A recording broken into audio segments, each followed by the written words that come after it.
আসসালামু আলাইকুম বন্ধুরা, আজকে আমি রান্না করব উত্তরবঙ্গের একটি জনপ্রিয় খাবার আলুর ঘাটে।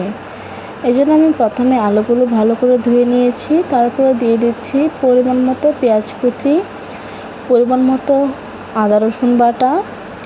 এরপরে দিয়ে দিব 3টা তেজপাতা এবং আস্ত গরম মশলা। এখন দিয়ে দিতে হবে পরিমাণ মতো হলুদ গুঁড়া।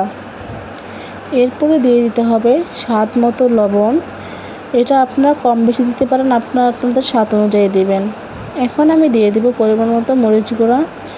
এরপর তেল দিয়ে ভালো করে মাখিয়ে নিতে হবে। আসলে মাখার মধ্যে অনেকটা স্বাদ আসে। এরপরে ভালো করে মাখানো হয়ে গেলে দিয়ে দিব পরিমাণ মতো পানি দিয়ে ঢাকনা দিয়ে ঢেকে দিব। প্রায় 15 মিনিটের মধ্যে আমি জাল করে নিয়েছি। এরপর ঢাকনাটা উঠিয়ে নিচ্ছি।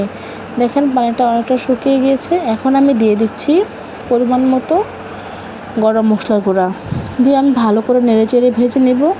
ভাজা হয়ে গেলে আমি দিয়ে দিব ঝোল দেওয়ার পরে আবার ঢাকনা দিয়ে ঢেকে নিচ্ছি। 10 মিনিটের মতো জাল করে নিয়েছি। এরপরে আমি ঢাকনাটা উঠিয়ে নিচ্ছি। এই ফাইনাল তরকারিটা হয়ে গিয়েছে এবং এখন আমি দিয়ে দিচ্ছি আগে থেকে ভেজে রাখা মাছগুলো।